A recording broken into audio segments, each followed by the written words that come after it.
Sao vậy? Sao vậy con? Nói mẹ nghe sao vậy?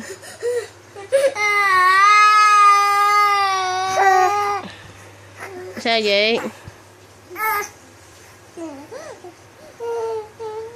Sao khóc? Nói mẹ nghe rồi. Hả? Sao con khóc? Hả? Nói mẹ nghe sao Su khóc?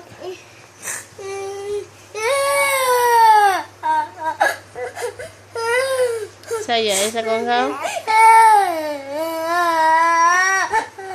Nín đi con, sao con khóc? Nói mẹ nghe. Mẹ buồn, ba không phải vậy, con buồn mẹ ơi. Tội nghiệp không? Yeah.